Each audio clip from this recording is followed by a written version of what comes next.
மரியாதைக்குரிய பேனாக்கள் பேரவையினுடைய நிர்வாகத்தினர் மற்றும் அனைத்து உறுப்பினர்கள், அப்புறம் இந்த பேனாக்கள் பேரவைக்கு ரொம்ப உறுதுணையாக இருந்து இங்கே நிறைய பேர் உதவி பண்ணிகிட்ருக்காங்க.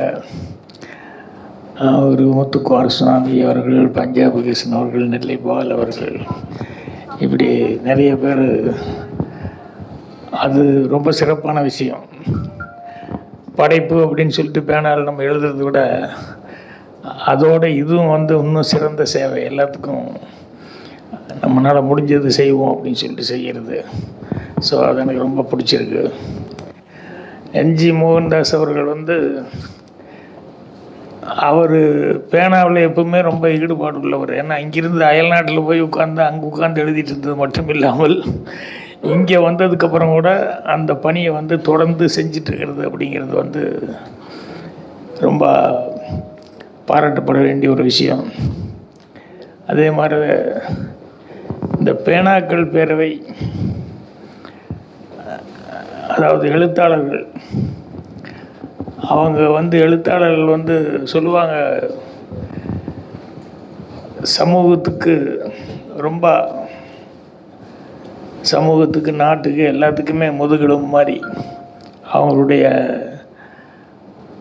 அந்த சிந்தனைகள் எந்த அளவுக்கு இளைய சமுதாயத்தை முன்னேற்றத்துக்கு மட்டும் இல்லாமல் நாட்டினுடைய முன்னேற்றத்துக்கும் எவ்வளோ முக்கியமானது அப்படிங்கிற மாதிரி. ஸோ எனக்கு பள்ளி படிப்பை விட வெளியே அனுபவ படிப்பு அப்படிங்கிறது தான் எனக்கு வாழ்க்கைக்கு ரொம்ப உறுதுணையாக இருந்தது. அதே நேரத்தில் நான் படித்த பாட புஸ்தகங்கள் சரியாக படிக்கல. ஏன்னா அது நிறைய சம்பாதிக்கிறதுக்கு, மார்க் வாங்கிறதுக்கு அப்படின்னு சொன்னதுனால அது மேலே மைண்ட் அவ்வளோ பெருசாக போகலை. ஏன்னா ஒன்றும் படிக்காதவங்கெல்லாம் நிறைய சம்பாதிச்சிட்டு இருந்தாங்க. அதனால் படித்தா தான் சம்பாதனை அப்படிங்கிறது யாரோ தப்பாக சொல்லிட்டாங்க அப்படின்னு சொல்லிட்டு அது மேலே அந்த ஈடுபாடு வரல. ஆனால் அந்த காலேஜுக்கு போன வேகத்துலேயே திரும்பி ஓடியான்ட்டேன். அதுக்கப்புறம் சும்மா சுற்றிட்டு இருக்கிற நேரத்தில் தான் அப்போ தான் படிப்பு அப்படிங்கிறது பொருளாதார சம்மந்தப்பட்டது அல்ல, நம்மளுடைய வாழ்க்கைக்கு சம்மந்தப்பட்டது, நம்மளுடைய நாலேஜுக்கு சம்மந்தப்பட்டது. அது லைஃப் பூரா அது எவ்வளோ உதவியாக இருக்கக்கூடியது அப்படின்ட்டு அதுக்கு தான் படிப்பு அப்படிங்கிறத அதுக்கப்புறம் தெரிஞ்சுக்கிறதுக்கப்புறம் தான் பாட புஸ்தகங்களில் மிஸ் பண்ணதை வெளியே புஸ்தகங்களில் நிறைய வாங்கி வாங்கி வாங்கி படிக்க ஆரம்பித்தேன். அப்படி படித்ததில் தான் நிறையா கதைகள், கட்டுரைகள், இந்த மாதிரி நிறைய விஷயங்களை ஸ்கூலை விட வெளியே வாங்கி படித்ததில் எனக்கு சினிமாவுக்கு அது ஒரு பேஸாக இருந்தது. நான் அந்த ப்ராவர்ப்ஸ் எல்லாம் கூட கொட்டேஷன்ஸ்ன்னு சொல்லி அதெல்லாம் கூட ரொம்ப லைக் பண்ணி, அது இங்கிலீஷில் இருக்கும், அது இங்கிலீஷ் புரியலன்னா தமிழில் அது மொழிபெயர்ப்பு இருக்கும், அதையும் சேர்த்திக்கிட்டு, இல்லைன்னா டிக்ஷனரி வச்சுக்கிட்டு அது அர்த்தம் என்னன்னு சொல்லிட்டு அதெல்லாம் கூட படிச்சுக்கிட்டு இருப்பேன். அதில் இந்த ப்ராவர்புகள் அப்படிங்கிறது என்னென்னா, என்ன பெருசாக பக்கம் பக்கமாக எழுதுறதை விட அந்த அனுபவ மொழிகள் 2 லைனில் கொடுத்துருப்பாங்க. அந்த 2 லைனில் கொடுத்துருக்கிறது அப்படிங்கிறது எவ்வளவு ஒரு வேல்யூவானது, எவ்வளோ அத்தியாவசியமானது அப்படிங்கிறது அதை படிக்கும்போது ரொம்ப இன்ட்ரெஸ்டிங்காக இருக்கும். அந்த அனுபவ மொழிகள் படிக்கும்போது எனக்கு என்னென்னா, நம்ம ஊர் என்ன பழமொழியோ நம்ம ஊரில் இருக்கிறதே தான் அடுத்த நாடுகளில் கூட, கடல் கடந்திருக்கிற எல்லா நாடுகளையும், மேலை நாடுகளில் கூட அதே மேட்ரு அந்த அனுபவ மொழிகள் பார்த்திங்கன்னா ஏறக்குறைய ஒத்து வர்ற மாதிரியே இருக்கும். ஏன்னா எல்லார் மனிதர்களுடைய வாழ்க்கையிலையும் எல்லாம் ஒரே மாதிரி தான் இருக்குது அப்படின்னு சொல்லிட்டு அதில் பொருள் பதிஞ்சிருக்கிறது மட்டும் இல்லாமல் அதில் நிறையா அந்த வாழ்க்கையினுடைய வெளிநாட்டு, இங்கே அப்பா அம்மா பெரியவங்களெல்லாம் நம்ம மதிக்கணும், அப்பா அம்மாவை நல்லா கவனிச்சுக்கணும், வயசானவங்களுக்கு இருக்க மரியாதை கொடுக்கணும் அப்படிங்கிற மாதிரிலாம் இங்கே நம்ம சொல்கிறது மாதிரியே ஒரு வெளிநாட்டு பழமொழி என்னென்னா, ஒரு அப்பா 5 குழந்தைகளை பெற்றுக்குவார். ஆனால் எப்படியோ கஷ்டப்பட்டு அந்த 5 குழந்தைகளுக்கும் முடிஞ்ச அளவுக்கு படிப்பு கிடிப்பு இதெல்லாம் கொடுத்து ஓரளவுக்கு அவர் கரெக்ட் பண்ணி விட்டுருவார். அந்த கடமையை அவர் கண்டிப்பாக செஞ்சிருவார் கண்டிப்பாக. ஆனால் அந்த 5 குழந்தையில் ஒன்றாவது அவரை கரெக்டாக காப்பாற்றுமான்னா அதுக்கு உத்தரவாதம் கிடையாது அப்படின்னு சொல்லி. ஸோ எங்கேயோ வெளிநாட்டு இருந்தால் கூட அதுதான் அனுபவங்கிறது. எல்லா ஊர்லேயும் அப்படி நம்ம ஊரில் தான் இப்படி அப்படி இப்படின்லாம் கிடையாது, எல்லா ஊர்லேயும் அப்படி இருக்குது. இன்னும் சொல்ல போனோம்னா நம்ம ஊரில் நம்ம அரவணைச்சு கொண்டு போகிறது அப்படிங்கிறது இருக்குல்ல, கடைசி வரைக்கும் குழந்தைகளை அரவணைச்சு கொண்டு போகிறது, கல்யாணம் ஆனால் கூட அவங்கள வழி நடத்தி கொண்டு போகிறது, இதெல்லாம் நமக்கு ஃபாரின்லாம் பார்க்கும்போது பார்த்திங்கன்னா அந்த அரவணைப்பு அப்படிங்கிறது அங்கேயும் இருக்குது. ஆனால் அவங்களுடைய தன்னிச்சையாக அவங்களே வளரணும், இண்டிவிஜுவாலிட்டி இருக்கணும் அப்படிங்கிற மாதிரி சொல்லி இது பண்ணுவாங்க. ஸோ இங்கே 4 வயசு 3 வயசு 5 வயசு ஆனால் கூட அந்த குழந்தைய 2 கையில் கட்டி பிடிச்சி அப்படி தாவி தான் நம்ம படுத்துக்கிட்டு தூங்குவோம். அந்த ஃபாரின்ல எல்லாம் அப்படி இல்லை. அவங்களுக்கு ஒரு 2 வயசு 3 வயசு ஆச்சுன்னா கூட்டி ஒரு ரூம் அப்படின்ட்டு அவனுக்கு தனியாக ஒரு ரூம் கொடுத்துருவாங்க. ஸோ அந்த குழந்தை அந்த ரூமில் தான் போய் படுத்துக்கணும். என்னென்னா அது இண்டிவிஜுவலாக வளரணும். ஒரு விதத்தில் அது கரெக்டாக இருக்கிற மாதிரி இருக்கும். நம்ம 2ஐயும் கட்டி தாவிட்டு பிடிச்சி எல்லாம் ஒன்றா தான் படுத்துக்கிட்டு இது பண்ணுவோம். அவங்க சொல்கிறது ஒரு விதத்தில் இண்டிவிஜுவலாக அவங்களுக்கு அந்த இது வரணும் அப்படின்னு சொல்கிறாங்கன்ட்டு. ஆனால் அதுலேயே கல்ச்சரில் போக போக என்ன வேரியேஷன் வந்துடுதுன்னா, ஒரு 14-15 வயசு வரும்போது நீயே படித்து நீ படிக்கிறதுக்கு நீயே சம்பாதிச்சு நீயே எல்லாத்தையும் பார்த்துக்கோ அப்படின்னு சொல்லி விட்டுறாங்க. நம்மளுக்கு மனசே வராது. நம்ம நம்ம குழந்தைகளை நீயா பார்த்துக்கோ அப்படிங்கிற மாதிரி நம்ம வாயில் அது வராது. ஆனால் அவர்கள் அவங்க கல்ச்சரில் அந்த 15-16 வயசு வரும்போது நீ படிச்சுக்கோ, நீ படிக்கிறதுக்கு நீ சம்பாதிச்சுக்கோ, நீ எப்படி தனியாக வச்சுக்கிறன்னு பார்த்துக்கோ அப்படின்னு சொல்லி சொன்னோம்னா, அப்புறம் கடைசியில் அது என்ன ஆகி போகுதுன்னா, போக போக நான் ஃபாரினில் ஒரு வீட்டில் தங்கியிருந்தேன். அப்போ சாதாரணமாக பேசிக்கிட்டு இருக்காங்க. என்னென்னா, ஒரு பொண்ணு கல்யாணமா, அதாவது ஃபோன் பண்ணி கேட்குறாங்க, அப்பா அடுத்த வாரத்தில் இந்த தேதி நீ ஃப்ரீயாக இருக்கியா அப்படின்னு. என்னன்னா, இல்லை எனக்கு கல்யாண சர்ச்சில் அப்படின்னு. ஐ வில் ட்ரை அப்படிங்கிறார் இவர். இன்னும் சொல்ல போனால் அடுத்த டைலாக் என் மைண்டில் ஓடுது, நெக்ஸ்ட் டைம் வேணா பார்க்கலாமா அப்படிங்கிற மாதிரி. ஏன்னா அந்த ஊரில் அவ்வளோ தூரம் அந்த புருஷ பொண்டாட்டி அப்படிங்கிறது, அந்த கல்யாண லைஃப் அப்படிங்கிறது அது வேறு மாதிரி போய்கிட்டு இருக்குது. ஒரு வீட்டில் நானும் பூர்ணிமா எல்லாம் உட்காந்துருக்கோம். அவர் நல்ல ஒரு டாக்டரு. அவங்க பொண்ணு 13-14 வயசு பொண்ணு இருக்கும். அந்த பொண்ணு உள்ளே வருது, கூடவே ஒரு பையன் வரலாம். அவன் அப்படி பிடிச்சிக்கிட்டு அப்படி வந்தான். அப்புறம் வந்தோடனே அங்கிள் வந்திருக்கான், அங்கிளுக்கு ஹலோ சொல்லுனாங்க. எனக்கு ஹலோன்னாங்க, நான் அப்படி ஹலோ அப்படின்னேன். அப்புறம் அவனும் ஹலோ சொல்லிவிட்டு அந்த பையனுக்கு ஒரு 16-17 வயசு இருக்கும். 2 பேரும் கம்பைன் ஸ்டடி அப்படின்னு சொல்லிட்டு அப்படியே மாடி ஏறி இப்படியே போனாங்க. போய் கதவை சாத்திட்டு போயிட்டாங்க. அப்புறம் அவர் பேசிகிட்டு இருக்கும்போது வேறு ஏதோ டாபிக் பேசுனது சொன்னார், எனக்கு ஆல்ரெடி 2 தடவை அட்டாக் வந்திருக்கு அப்படின்னாரு. நான் சொன்னேன், 2 தடவை தானா? ஏன்னா இதை பார்த்தோம்னா அப்பப்போ வந்துக்கிட்டே இருக்குமே. ஏன்னா நம்ம ஊர் ஆளுங்க அதை எப்படி டைஜஸ்ட் பண்ணிக்கிறது, அதை ஜீரணம் பண்ணிக்க முடியாது. ஆனால் அந்த குழந்தைகிட்ட அதை கேட்கவும் முடியாது. என்ன காரணம்னா, அவங்க அந்த கல்ச்சரில் வளர்ந்தவங்க. நீ பையன்கிட்ட பேசாத, அது பேசுனா வை அப்படிங்கிற கொஷின் வருது. அதுக்கு நம்மளால் பதில் சொல்ல முடியல. ஏன்னா எல்லாம் அவங்க ஸ்டூடெண்ட்ஸ் கூட இருக்கவங்கலாம் எல்லாம் ஃப்ரீயாக இருக்காங்க, அது பண்ணுறாங்க இது பண்ணுறாங்க. ஏன் என்ன மட்டும் நீ கண்ட்ரோல் பண்ணுறாங்க போது அவன் கன்ஃபியூஸ் ஆகிறான். அப்போ நம்ம கல்ச்சரை அவங்களுக்கு ஆரம்பத்துலேருந்து அந்த கல்ச்சரை மனசில் பதிஞ்சிருந்தால் பரவாயில்ல. திடீர்னு ஒரு ஏஜ் வரும்போது நீ இப்படி பண்ணாதான் அப்படி பண்ணாடான்னு சொல்லும்போது அது அவங்களுக்கு சிங்க் ஆக மாட்டேங்குது. அதனால தான் ஃபாரினுக்கு போனவங்க எல்லாம் பார்த்தா அந்த ஒரு 5 வயசு 6 வயசுக்குள்ள அந்த குழந்தைகளை இங்கே கூட்டு வந்து அதுக்கப்புறம் இங்கே வளர்த்த முடியும். அதை தாண்டிருச்சு அப்படின்னு சொன்னோம்னா அந்த குழந்தை இங்கே வந்து இருக்கவே இருக்காது. அது வந்தோடனே இங்கே ஏதோ ஆப்பிரிக்கா காட்டுக்குள்ளே சிக்கின மாதிரியே அவனுக்கு ஒரு ஃபீலிங்கு, எப்படா நம்ம ஊருக்கு போவோங்கிற மாதிரி. ஏன்னா நம்மளுடைய ரோட்லேருந்து போக்குவரத்துலேருந்து நம்மளுடைய இது எல்லாமே வேறு மாதிரி இருக்கும். அந்த குழந்தை அங்கேருந்து அந்த சிஸ்டமேட்டிக்காக அப்படி வளர்ந்து பழகினதுனால அது இங்கே ஜீரணம் பண்ணிக்க முடியாது. அதனால் அங்கே அந்த குழந்தை, அதுவும் பெண் குழந்தை பெற்றவங்களுக்கு அந்த 8 வயசு வரைக்கும் இருக்கிற நிம்மதி, அதுக்கப்புறம் அந்த பொண்ணு பெரிய மனுஷி ஆகிறதுலேருந்து துக்கு துக்கு துக்கு துக்குன்ட்டு அவங்களுக்கு அது ஒரு பெரிய இதாக இருக்கும். அதனால் அவங்க கல்ச்சரை வந்து அப்படியெல்லாம் போய் பார்க்கும்போது தான் நம்ம கல்ச்சர் அப்படிங்கிறத வந்து அது எப்படி ஆரம்பத்துலேருந்து வந்திருக்குது அப்படின்னு சொல்லும்போது அந்த கல்யாணம் காட்சி அதுக்கெல்லாம் நம்ம கொடுக்குற இம்பார்ட்டன்ஸு, அந்த கணவன் மனைவின்னா அவங்களுக்குள்ள உறவு என்ன அப்படிங்கிறதெல்லாம் நம்ம கல்ச்சரில் சொல்லி கொடுத்ததுங்கிறது வந்து அது எந்தளவு உயர்வானது அப்படிங்கிறது அங்கே ப்ராக்டிக்கலாக போய் பார்க்கும்போது தான் தெரிஞ்சுக்கிட்டோம்.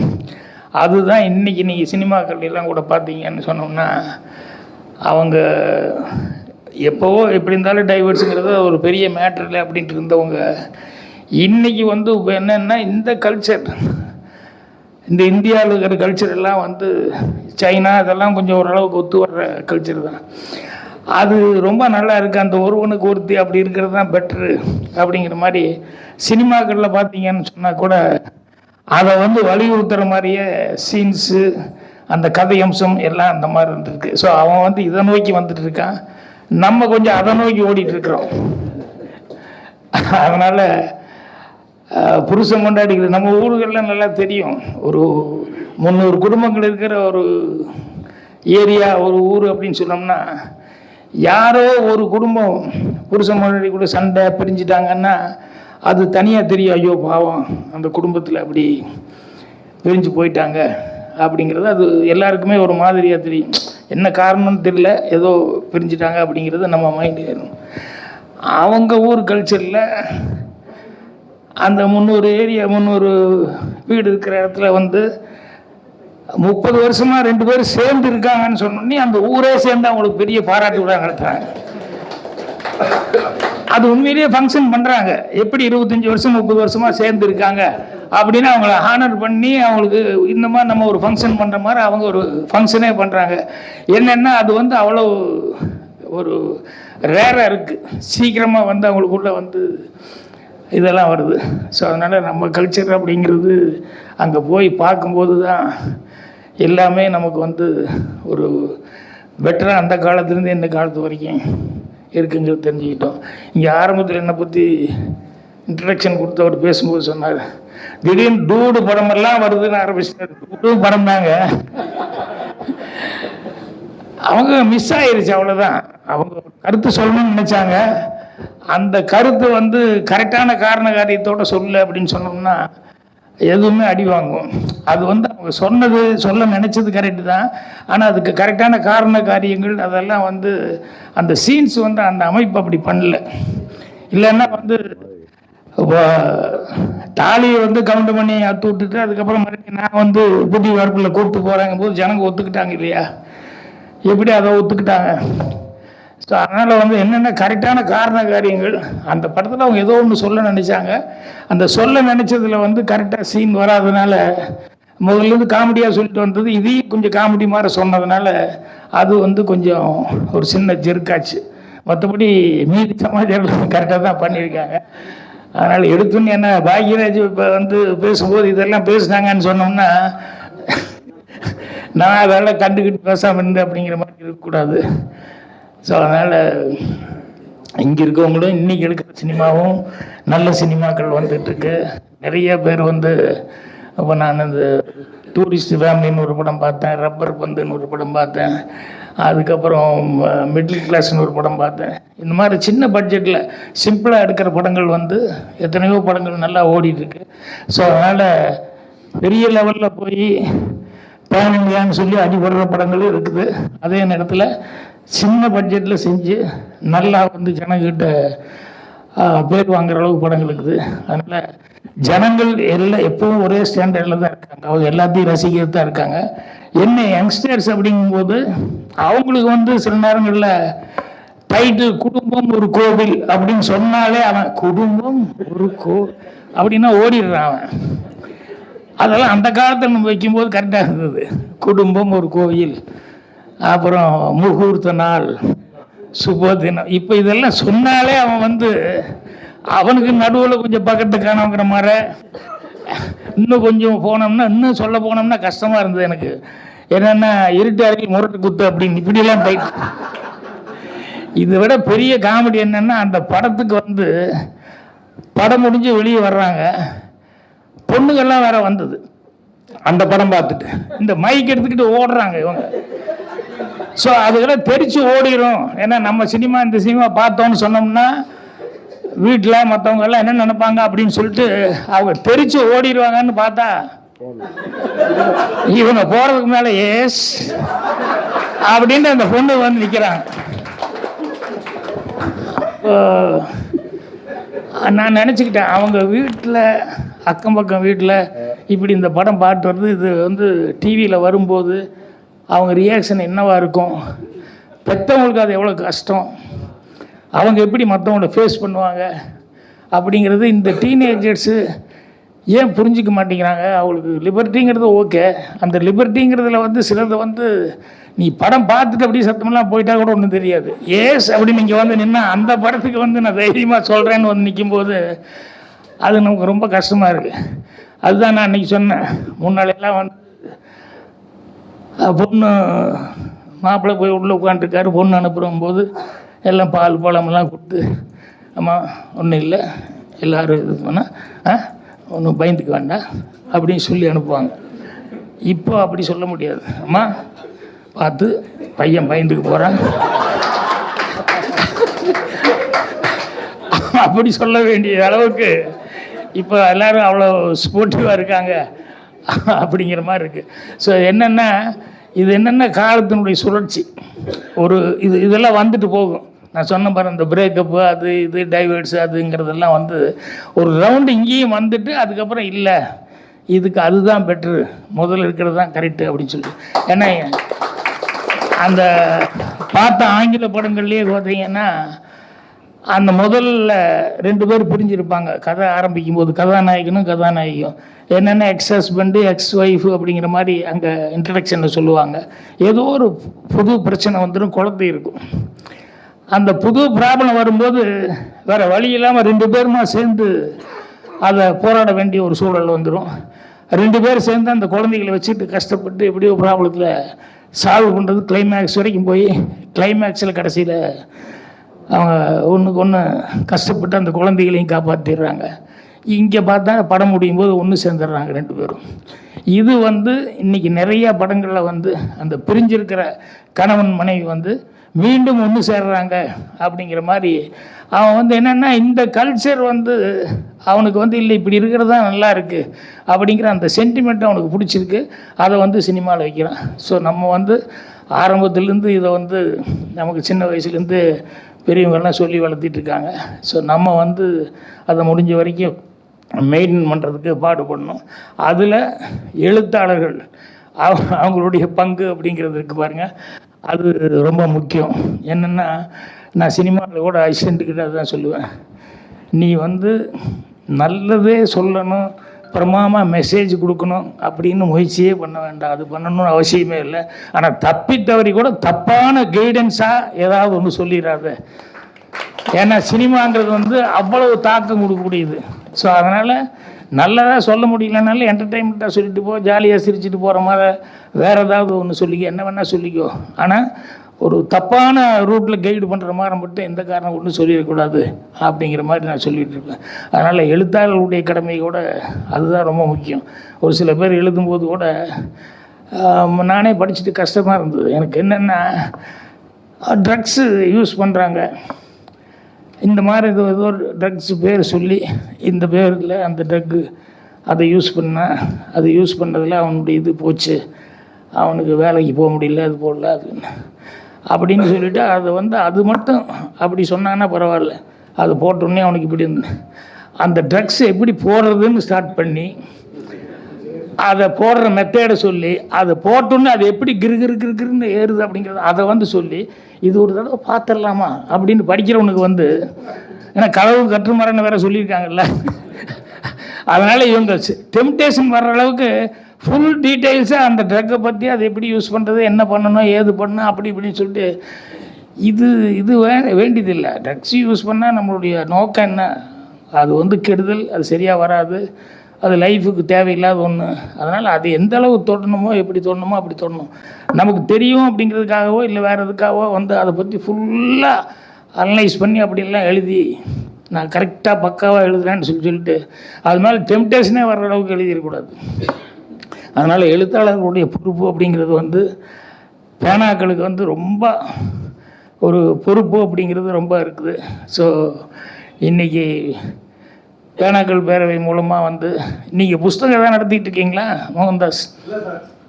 புஸ்தகம் ஒன்று நடத்தணும். நீங்கள் என்னென்னா புக்கு நடத்தினா இல்லை எத்தனை எழுத்தாளர்கிட்ட எத்தனை நல்ல விஷயங்கள் இருக்குது, என்ன நல்ல கதைகள் எழுதுகிறாங்க, என்ன கருத்து சொல்ல விரும்புகிறாங்க அப்படிங்கிறது வந்து ஒவ்வொரு கருத்து ஒவ்வொன்று சொல்லிக்கிட்டு வந்தாலே போதுமானது. அது வந்து ரொம்ப முக்கியம்.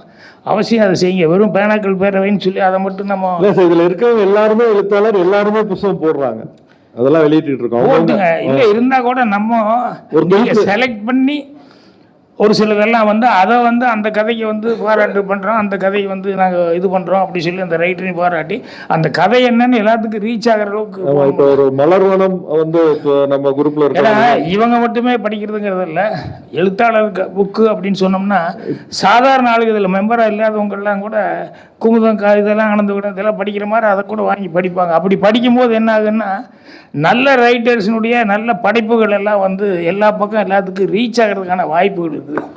அது வந்து கண்டிப்பாக நல்லா இப்போ மலர்வனம் சொல்லி ஒரு பத்திரிகை நடத்திக்கிட்டு இருக்காங்க நம்ம குழுவில் இருக்கிறவர் ராம்கி சார். அதே மாதிரி இந்த வீடியோ எடுத்துட்டு இருக்க நான் மீடியா அவரும் பத்திரிகை பண்ணிட்டு இருக்காரு. எல்லாமே நம்ம குழுவில் தான் அதோட பங்களிப்பெல்லாம் அவங்க இதுதான் இருக்கு. அது மாதிரி நிறைய சொல்லலாம்.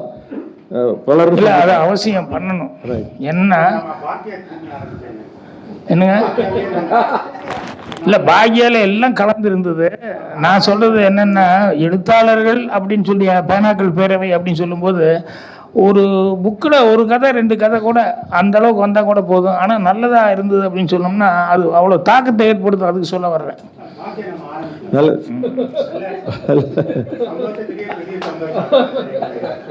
சரி ட்ரை பண்ணுவோம். பாக்கியராஜ் என்னுடைய கதை வாரிசுன்னு எம்ஜிஆர் அறிவிச்சார். அதுக்கு எந்த காரணம் நீங்க நினைக்கிறீங்க? சினிமாங்கிறதுல ஒன்று இருக்கு. சினிமா அப்படிங்கிறதுல என்னன்னா அனைத்து தரப்பு மக்களுக்கும் போய் சேர்ற மாதிரி அந்த கதை அமைப்பு, அதில் சொல்லக்கூடிய விஷயங்கள் அதெல்லாம் இருக்கணும் அப்படிங்கிறதுல அவர் ரொம்ப கான்சன்ட்ரேஷனாக இருந்து அந்த மாதிரி படங்களை எடுத்தார்.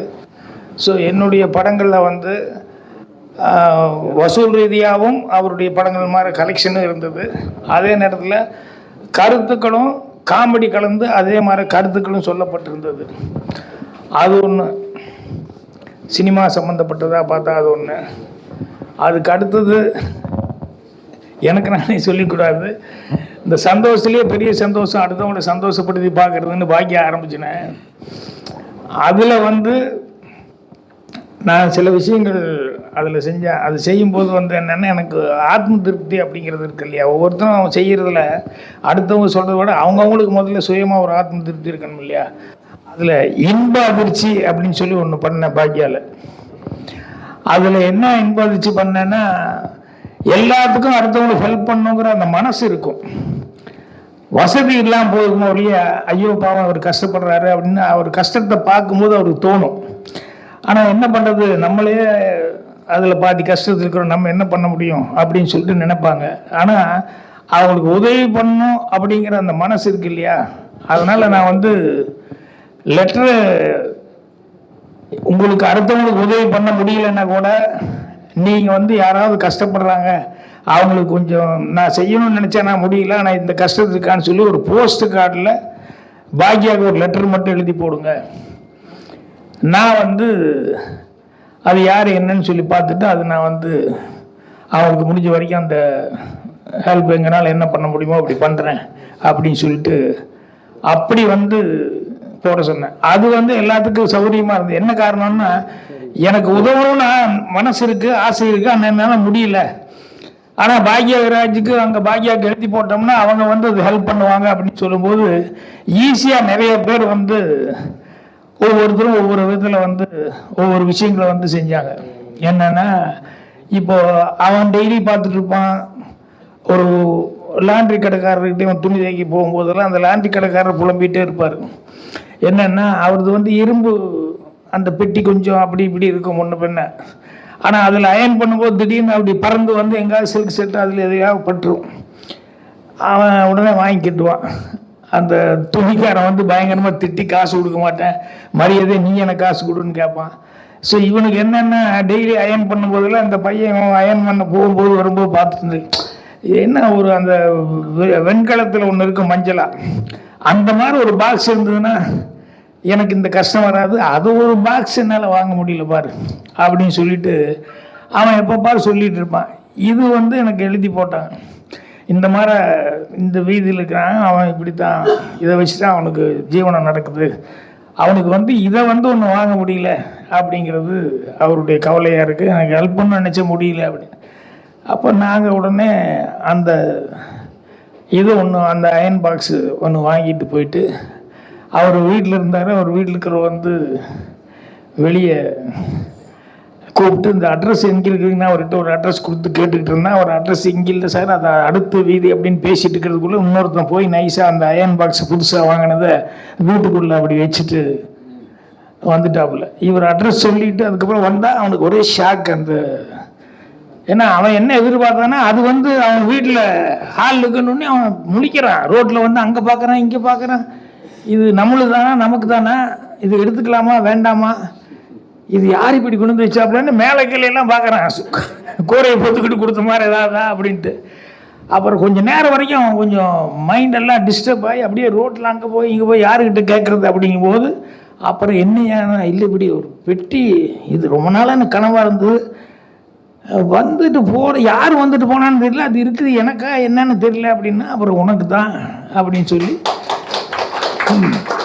என்னன்னா உன் வீதியில் அடிக்கடி அயன் பண்ண ஒரு பையன், ஆமாங்க அவர் எழுதி போட்டார் பாக்யராஜ் சார், அந்த பாக்யா புக்கு அவன் வந்து வாங்கிட்டு வந்து உங்களுக்கு இன்பதிர்ச்சியாக உள்ளே வச்சுட்டு போயிருக்காங்க, அது உங்களுக்கு தான் அப்படின்னு.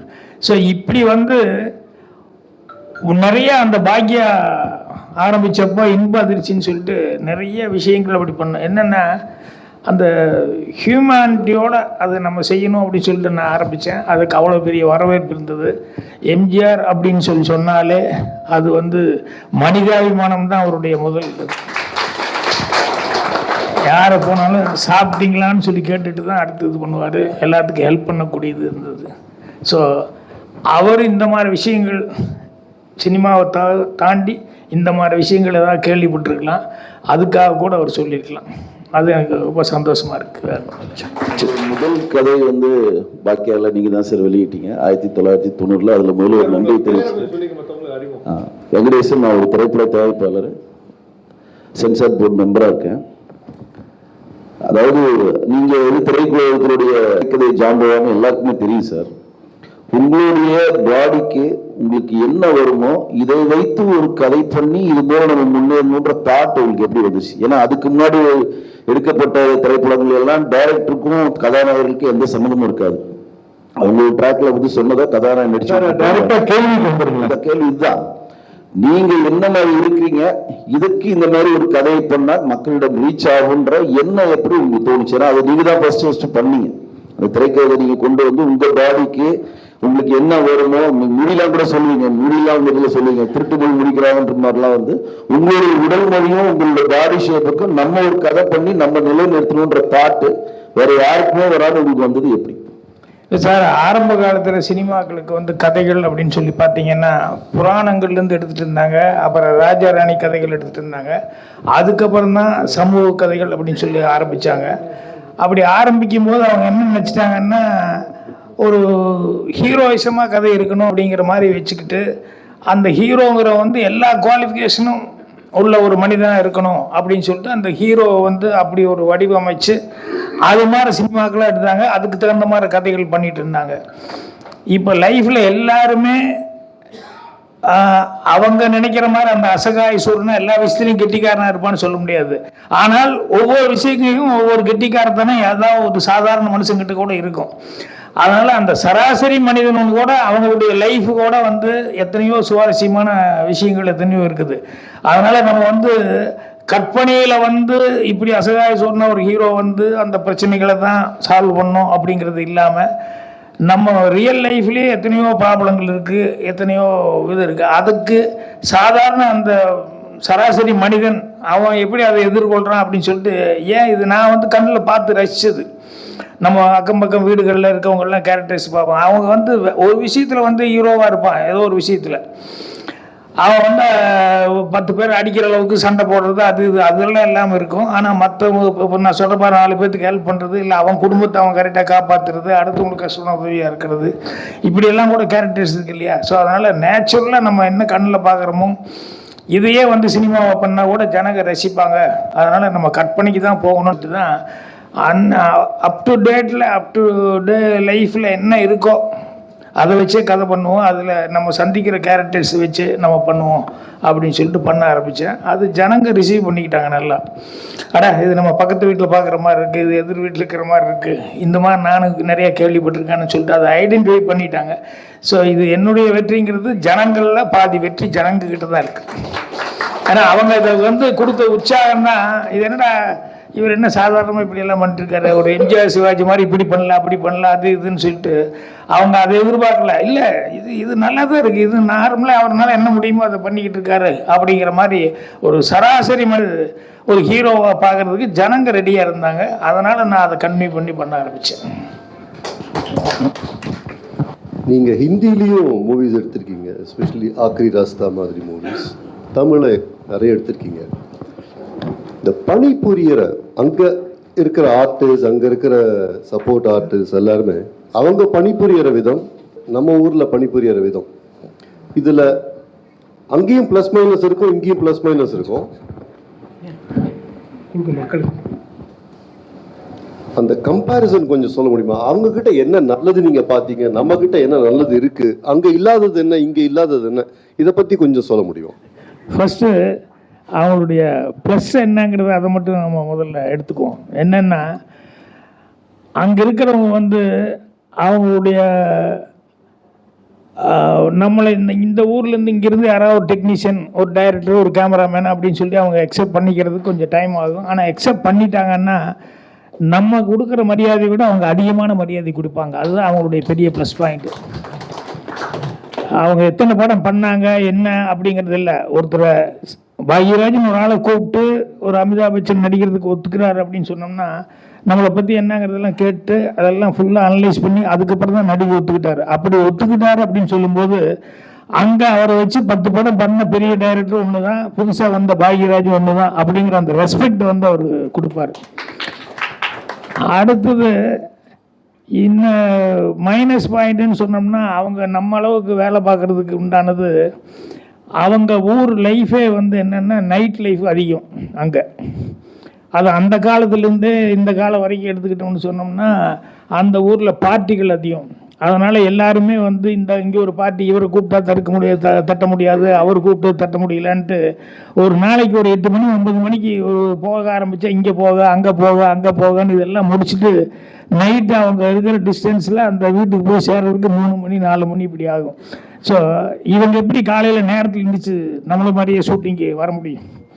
ஸோ அந்த நைட் லைஃப் அங்கே அதிகமாக இருந்ததுனால அவங்க வந்து காலையில் வேலைக்கு வர்றதுங்கிறதுல வந்து கொஞ்சம் டிலே ஆகத்தான் செய்யும். அதனால் எல்லாருமே அப்படி தான் இருப்பாங்க. அதுக்கு என்னென்னா அந்த வாழ்க்கை முறை அவங்க ஆரம்பத்துலேருந்து அப்படி இருந்ததுனால அப்படி.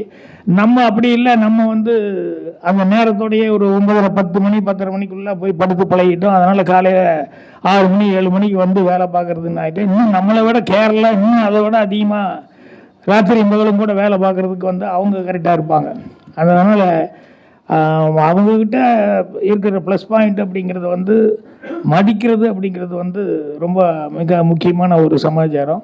அது அதனால தான் இங்கே இருக்கிற டெக்னீஷியன்ஸ் யார் போனாலுமே, கேமராவுக்கு போனவங்க சரி, டைரக்ஷனுக்கு போனவங்களும் சரி, என்ன ஒன்றே ஒன்று, இந்த ஹீரோக்களை மட்டும்தான் அவங்க அக்செப்ட் பண்ணிக்கலாம் அவங்க ஊர் ஜனங்க. ஹீரோயின் ஹேமா மாலினி மாதிரி அவங்கெல்லாம் வந்தாங்கன்னா ஒத்துக்கிட்டாங்க. அந்த மாதிரி அந்த காலத்துலேருந்து ஹீரோயின்ஸில் வந்து எல்லாருமே ஏற்றுக்கிறாங்க. ஆனால் ஹீரோஸை ரொம்ப நாள் அங்கே போய் தாக்கு பிடிக்க முடியல. ஏன்னா தாக்கு பிடிக்க முடியலன்னா, இப்போ கமல் அவர் வந்து ஒரு படம் அவ்வளோ பெரிய ஹிட் ஆனால் கூட அதுக்கப்புறம் வந்து அவரால் அங்கே கண்டினியூஸாக இருக்க முடியல. அந்த மாதிரி பழைய ஆட்களை ரஞ்சன் எல்லாம் கூட நடிச்சிருக்காரு. இருந்தால் கூட அவங்க ரெகுலராக அங்கே வந்து பண்ண முடியல. அதுக்கு என்னன்னா, அது என்னதான் இருந்தாலும் நம்ம ஆள் இல்லையே அப்படிங்கிற மாதிரி, அடுத்த ஒரு ஆள் தானே அப்படிங்கிற மாதிரி அந்த ஒரு சின்ன ஒரு இது இருந்துட்டுருக்கு. அது வந்து நம்ம மேலே ஒரு வெறுப்பு அப்படிங்கிறத விட அவங்க ஆளுக்கு மேலே அவங்களுக்கு ரொம்ப பிடித்தம் அதிகம். அப்படி தான் நம்ம எடுக்கணும். ஒரே ஒரு சமாச்சாரம் சார் கேட்குறேன். ஸ்க்ரீன் பிளே ரைட்டர்லேயே வந்து இந்தியாவிலே நம்பர் 1 நீங்கள் தான். இன்னைக்கு அப்படி நீங்கள் யாரை சொல்லுவீங்க? இல்லை சார், அது ஸ்க்ரீன் பிளே என்ன நீங்கள் சொல்லலாம் ஒழிய எனக்கு தெரியும் என்னென்ன ஸ்க்ரீன் பிளேங்கிறது வந்து இது ஒரு முற்று பெற்ற ஒரு சமாச்சாரம் இல்லை. அது ஸ்க்ரீன் பிளேக்கு வந்து ஒரே மாதிரி தான் அப்படின்னு சொல்ல முடியாது. ஒவ்வொரு கதைக்கும் ஸ்க்ரீன் பிளே மாறுபடும். அதனால் எனக்கு இப்போ கெட்டிக்காரத்தனமாக நான் வந்து பண்ணிட்டு இருக்கேன்னு நீங்கள் சொல்கிறீங்கன்னா, எனக்கு முன்னால் யாரெல்லாம் சினிமாவில் இருந்தாங்க அவங்க படங்கள், ஸோ அந்த டைரக்டர்ஸு அந்த ரைட்டர்ஸு, இப்போ நான் பந்துலு சார் படங்கள் பார்த்துருக்குறேன், பீம்சிங் சார் படங்கள் பார்த்துருக்கேன், அப்புறம் கேஜி சார், ஸ்ரீதர் சார், எல்லோரும் இவங்க படங்கள் எல்லாம் நான் பார்த்துட்டு வந்திருக்கிறேன் அந்த காலத்துலேருந்து. ஸோ என்னை அறியாமல் அது வந்து மனசுக்குள்ளே எனக்கு ஏறி இருக்குது, மனசுக்குள்ளே எனக்குள்ளே இருக்குது. ஸோ நான் செய்யும்போது வந்து அது வெளிப்பாடு என்னென்னா, நானும் கொஞ்சம் செக் பண்ணிக்குவேன், இந்த மாதிரி ஜாதியில் படம் வந்து சக்ஸஸ் ஆகிருக்குதா அப்படின்ட்டு, அவங்க என்ன மாதிரிலாம் சீன் பண்ணியிருக்காங்க என்னன்னு சொல்லிட்டு. ஸோ அந்த சீனுக்கு உண்டான தாக்கம் வரணும், ஆனால் அதே சீனை பண்ணாமல் அதுக்கு உண்டானது ஈக்குவலாக வேறு ஏதாவது ஒன்று பண்ணணும் அப்படின்னு சொல்லிட்டு. இப்போ ஸ்க்ரீன் பிளே அப்படிங்கிறதுல என்ன அப்படின்னா, ஒரு சாதாரணமாக ஒருத்தன் ஒரு ரோட்டில் போயிட்டுருக்கான், கர்ச்சீப் எடுக்கும்போது பணம் விழுந்துருச்சு. பின்னால் வந்துட்டு இருந்த ஒருத்தன் வந்து பார்த்துட்டு சார் சார் எக்ஸ்கியூஸ் மீ அப்படின்னு சொல்லிட்டு அந்த பணத்தை எடுத்து அவங்ககிட்ட கொடுக்குறான் அப்படின்னு சொல்லும்போது இது ஓகே. இப்போ இந்த பணம் எடுத்து கொடுக்குறான் பாருங்கள், அதுக்கு முன்னால் ஒரு கட்டு ஒரு மருந்து கடையில் கெஞ்சிட்டு இருக்கிறான், அம்மாவுக்கு உடம்பு சரியில்லை, முடியல, ப்ளீஸ் தயவுசெய்துண்ணா சார், ஆளுக்கு இப்படி வர்றீங்க, 20 ரூபா கம்மியாக கொடுக்குறான்னு இல்லை, நாளைக்கு எப்படியாவது நான் கொண்டு வந்து கொடுத்துட்றேன் தயவுசெய்து நான் இது. அவன் கடைக்காரன் என் வேலை போயிறியா, ஒரு நாளைக்கு இப்படி 10 பேருக்கு 20 போட்டால் ஏன் பொழப்பு என்ன ஆகும் யோசிச்சு பாரியா, என் வேலை போயிடும் சாரி அப்படிங்கிறான். இப்போ அவனுக்கு 20 ரூபா கொடுத்து மருந்து வாங்க முடியல அப்படின்னு சொல்லிட்டு வர்றான்னு வைங்களேன். இப்போ அவனுடைய 500 ரூபா நோட்டு விழுகுது ரோட்டில். இப்போ அவன் அதை எடுத்து சார் உங்கள் பணத்தை போட்டு போயிட்டீங்க அப்படின்னு சொல்லி இப்போ கொடுக்குறான் பாரு. இப்போ தான் இவன் கேரக்டர் மேலே நமக்கு ஃபீலிங் அதிகமாக வரும். என்னென்ன இவனுக்கு தேவை, இவனுக்கு டிமாண்டு, ஆனாலும் அங்கே வந்து அது மேலே வந்து ஆசைப்படாமல் வேணா கேட்டு வாங்கிக்கலாம் ஒழிய நம்ம வந்து அவரது கூப்பிட்டு கொடுத்துன்னு.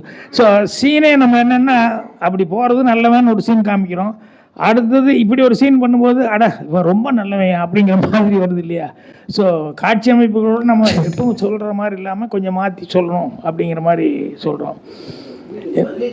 சொல்லுங்கள். இல்லை அதான் சார், ஒவ்வொரு படத்துக்கும் ஒவ்வொருத்தரும் ஒவ்வொரு மாதிரி இருக்காங்க. அது ஒரு படத்தை வச்சுக்கிட்டு நம்ம சொல்ல முடியாதுங்க, ஒவ்வொரு படத்துக்கும் ஒவ்வொருத்தர். இப்போ வெற்றிமாறன் எடுத்துக்கிட்டீங்கன்னு சொன்னோம்னா அவர் கதை இல்லை, ஆனால் அடுத்தவங்களுடைய கதை நாவல் எல்லாம் எடுத்து படம் பண்ணுறாரு இல்லையா, அவர் கெட்டிக்காரத்தனமாக படம் பண்ணுறாங்க. இப்போ புதுசாக ரப்பர் பந்துன்னு ஒரு பையன் வந்திருக்கானா, அந்த பையன் கதை வசனம் டைரக்ஷன் அப்படின்னு சொல்லிட்டு அவன் பண்ணுறான். அதனால் இதில் எல்லாருமே ஒவ்வொருத்தரும் ஒவ்வொரு விதத்தில் கெட்டிக்காரத்தனமாக தான் இருக்காங்களோ ஒழிய, இப்போ ஒரு கண்டினியூஸாக ஒரு 10 படம் 15 படம் யாராவது பண்ணிக்கிட்டே இருந்தாங்கன்னா தான் அதை பார்த்துக்கிட்டு நம்ம எதாவது சொல்லலாம் ஆச்சுங்களா. அப்புறம் ரெண்டாவது இன்னொன்று, இது வந்து நானே இன்னும் கற்றுக்கிட்டு இருக்காங்க போது நான் டக்குன்னு உங்களை மாதிரி அப்படின்னு சொல்லுன்னா எனக்கு அது சொல்ல வரமாட்டேங்குது. டிஎன் ராதாகிருஷ்ணன், உங்க படத்துல எல்லா படங்களையும் ஏறத்தாழ பார்த்துருக்கேன், எதிலும் ஆபாச காட்சியே கிடையாது. அதே போல கதையிலையும் வந்து நியாயத்துக்கு புறம்பா நடக்கிற மாதிரி, ஐ மீன் கலாச்சாரத்துக்கு புறம்பா நடக்கிற மாதிரி காட்சிகள் இருக்காது. ஆனால் வசனங்கள்ல கொஞ்சம் இல்லை காட்சிகள்லேயே இருக்கு, வசனங்கள்ல கொஞ்சம் இதுவா இருக்கு. அது ஜனங்களை உங்க பக்கம் திருப்புறதுக்காக வச்சிருக்கீங்களா? சரி, எப்படி? இல்லை சார், திருப்புறதுக்காக நல்ல, நார்மலாகவே நம்ம பேசுறதுல எத்தனையோ கேரக்டர், சீரியஸான கேரக்டர் இருக்கான். சில பேர் வந்து எது எடுத்தாலும் டேக் இட் ஈஸி அப்படின்னு சொல்லிட்டு ஜாலியாக பேசிட்டு போகிறவனு இருக்கான். அதனால் கேரக்டர்ஸ் யார் என்ன அப்படிங்கிறது இருக்குது. இப்போ என்னுடைய கேரக்டருக்கு எது எடுத்தாலும் சரி ஓகே டேக் இட் ஈஸி அப்படிங்கிற மாதிரி போகலாம் அப்படிங்கிற மாதிரி என்னுடைய கேரக்டர் தான் இருக்கிறதுனால நான் வந்து நார்மலாக பேசுகிறத வந்து நான் படங்களில் வந்து வச்சுருவேன். அது என்னென்னா இது ஆபாசமாக அப்படிங்கிறது யாருக்கு வைக்கிறோம் அப்படிங்கிறது ஒன்று இருக்குது. இப்போ கூட நீங்கள் பவுனுக்கேந்துங்கள் படத்தில் நான் ஆஃபீஸுக்கு போகிற நேரத்தில் வந்து எதையோ காணும் தேடிட்டு இருப்பேன், சரிதான் வரும். அது டக்குன்னு மாட்ட முடியலன்ட்டு என்னங்க கொஞ்சம் இந்த ஊக்கு மாட்டி விட்றீங்களா, அவன் ஆஃபீஸ் போகிற நேரத்தில் அதை காணும் இதை காணும் தேடிருக்கு, இங்கே வந்து இதை மாட்டு அதை மாட்டிருக்கான்னு எரிஞ்சு விடுவேன். ஆடாடா ராத்திரியில் கழட்டுறதுனா மட்டும் எவ்வளோ வேகமாக கழட்டுறீங்க அப்படின்னு ஒரு கேள் கொடுக்குற மாதிரி டப்புன்னு ஒரு போட்டு போகும். இது என்னென்ன கேஷுவலாக வந்து பெண்கள் சாதாரணமாக பேசும்போதே டக்குன்னு ஒரு குத்துற மாதிரி பேசிடுவாங்க. அது அவங்களுக்கு ஈஸியாக வருது. என்ன ஏன் எப்படி வருதுன்னு சொல்ல முடியாது. அவங்க ஒன்றும் யோசிச்சு ரூம் போட்டு திங்க் பண்ணி எல்லாம் பேசுறதில்லை. நடைமுறை லைஃப்பில் வந்து சாதாரணமாக அவங்க அப்படி பேசிடுவாங்க. இதை வந்து நான் புருஷன் பொண்டாட்டிக்கு வைக்கும்போது எனக்கு வந்து அது தப்பாக தெரியல. கணவன் மனைவிக்குள்ளே வர்றது அப்படிங்கிறது ஒரு சிருங்கார ரசமாக தான் இது எடுத்துக்கணும் ஒழிய வேற மாதிரி நான் வந்து இது பண்ணல. இது வந்து நீங்க கடையெல்லாம் இப்ப கிடைக்கிறது இல்ல. நல்ல கேள்வி, நச்சுன்னு கேட்டீங்கன்னா இது தரப்படும்.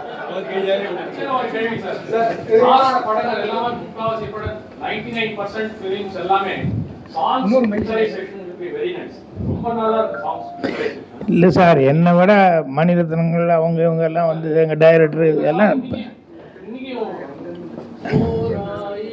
பாட்டெல்லாம் போட்டாங்க. எங்கேயுமே கேட்கலாம் அந்த மாதிரி பாட்டு. பட் லிரிக்ஸ், மியூசிக், பிக்சரைசேஷன், அந்த ஒரு சிச்சுவேஷன் எல்லாமே சூப்பராக இருக்கும். ஜெனரலி சினிமாவில் வந்து சாங் சீக்வன்ஸ்ல வந்து எல்லாம் எழுந்து தான் போவாங்க. ஃபிலிம்ஸில் வந்து சாங் சிச்சுவேஷன் வந்து எல்லாமே இருப்பாங்க, சீட்லேயே இருப்பாங்க. இதெல்லாம் வந்து பெங்களூர்ல நிறைய ஃபிலிம்ஸில் பார்த்து சார் என்ன கேள்வி மட்டும் சொல்லுங்க. இல்லை சார், இது வந்து என்னென்னா படம் எடுக்கும்போது இந்த இடத்துல வந்து பாட்டு வரணும் அப்படிங்கிறதுக்கு அதுக்கு கொஞ்சம் உழைப்பு வேணும். பாட்டு இந்த இடத்துல வரணும்னு சொல்லி சொன்னதுக்கப்புறம் அது என்ன மாதிரி பாட்டு இருந்தால் நல்லா இருக்கும் அப்படிங்கிறது. ஸோ அப்போ அந்த மியூசிக் டைரக்டர் கூட கொஞ்சம் நல்லா கலந்து ஆலோசித்து இது நல்லா இப்படி இருக்கணும், லிரிக்ஸ் ரைட்டர் இப்படி இருந்தால் நல்லாயிருக்கும் அப்படின்னு சொல்லிட்டு இதெல்லாம் என்னென்னா நம்ம பார்த்துருக்கோம் இல்லையா, நிறைய படங்கள், எம்ஜிஆர் படமாகட்டும் சிவாஜி படமாகட்டும் நிறைய படம் பார்த்துருக்கு இல்லையா, அதெல்லாம் ஏன் மனசில் நிற்குது அப்படிங்கிறத மைண்டில் வச்சிட்டோம்னா நம்ம கம்போசிங்கில் வந்து அது ஹெல்ப்பாக இருக்கும். எவ்வளோ தூரம் கான்சன்ட்ரேட் பண்ணால் அதை கொண்டு வந்து முடிக்க முடியும். இப்போ வந்து சிச்சுவேஷன் சாங்ஸே வர்றதில்லை. இப்போது எடுத்தோடனே ஹீரோ இன்ட்ரடக்ஷன் சாங் ஒன்று போடுறான், ஐட்டம் சாங்கு போடுறான், அதை போடுறான். சிச்சுவேஷன் சாங்கு அப்படின்னு சொல்லிட்டு ஒரு பாட்டு சொன்னது நீ தானா சொல் என் உயிர் அப்படின்னு சொல்லி சொல்கிறதுனா அந்த சிச்சுவேஷன் நினச்சி பார்த்தாலே வந்து நான் செத்து போவேன், இன்னொருத்தனை கல்யாணம் முடிச்சுக்கோ அப்படின்னு சொல்லும்போது அதை அந்த பொண்ணுக்கு தாங்கிக்க முடியல ஒய்ஃபுக்கு அப்படின்னு சொல்லும்போது அந்த இடத்துல அந்த பாட்டு போடும்போது அந்த வார்த்தை எப்படி சிங்க் ஆகுது பாருங்கள். சொன்னது நீ தானா சொல் என் உயிர் அப்படின்னு சொல்லிட்டு பாரு. அந்த மாதிரி சிச்சுவேஷனாக வந்து கிடைக்கணும் இல்லையா, அந்த மாதிரி கிடைக்கிறது இல்லை. சில சுச்சுவேஷனில் எப்படி இதுக்கெல்லாம் பாட்டு இல்லைன்னா நான் இன்னும் நினச்சி ரசிப்பேன். என்னென்னா பத்மினி அதுக்கு அவங்க அம்மா வந்து சண்டை போட்டு நீ அந்த பேசவே கூடாது சிவாஜி கிட்ட, தில்லானா சிக்கல் சண்முக சுந்தர்கிட்ட பேசவே கூடாதுன்னா அது வேறு கையில் அடிபட்டு கத்தி குத்தெல்லாம் பட்டு கட்டிட்டு வந்து நிற்காரு. இப்போ 2 பேரும் பேசிக்கூடாது. இப்போ அங்கே அந்த சிச்சுவேஷனில் அவன் டான்ஸ் ஆட வந்தோடனே அந்த அம்மா பாடும்போது நலம் தானா பாட்டு பாடுற மாதிரி இருக்கானே, எங்கே கேட்குறாங்க, யாருக்கிட்ட கேட்குறாங்க? ஸோ அந்த மாதிரி சுச்சுவேஷனில் அது எப்படி அந்த பாட்டு எழுதிட்டு போட்டாங்களா இல்லை பாட்டு டியூன் பண்ணிவிட்டு அதுக்கு பாட்டு எழுதுனாங்களா அப்படிங்கிறதெல்லாம் நினைக்கும் போது அது ரொம்ப ஆச்சரியமாக இருக்குது. அதனால் ரொம்ப எல்லாத்துக்குமே ஈஸியாக எதுவும் வந்துடாது, நம்ம கொஞ்சம் கான்சன்ட்ரேட் பண்ணணும், அது ரொம்ப முக்கியம். என் பேர் பொற்கொடி, நான் எழுத்தாளர், திரைப்பட வசனகர்த்தா. வெப் சீரிஸில் உங்களோட இந்த இப்போ சொல்லிட்டு வந்தீங்கல்ல சார், இதெல்லாம் உங்கள் படத்துலேயும் நாங்கள் ரசிச்சிருக்கோம். அந்த சூழ்நிலைக்கு தக்க பாட்டு, இந்த சின்னஞ்சிருக்கிலேயே அந்த சாங்கு, முந்தானை முடிச்சில் வர சாங் எல்லாம், அந்த உங்களோட திறமையை வெப் சீரிஸ்லேயும் காமிக்கிறதுக்கு உங்களுக்கு ஐடியா இருக்கா சார்? கதை என்கிட்ட இருக்கு. என்னம்மா வெப் சீரிஸில் சார் நீங்கள் இயக்கிறதுக்கு உங்கள் மனநிலை இருக்கா? இல்லை பண்ணலாம். எனக்கு சினிமா ஃபீல் குட் மூவிஸ் இப்போ ரொம்ப தேவைப்படுது. இல்லைம்மா, இன்னும் சினிமாலேயே நிறைய விஷயங்கள், எத்தனையோ விஷயங்கள் சொல்ல வேண்டி இருக்குது.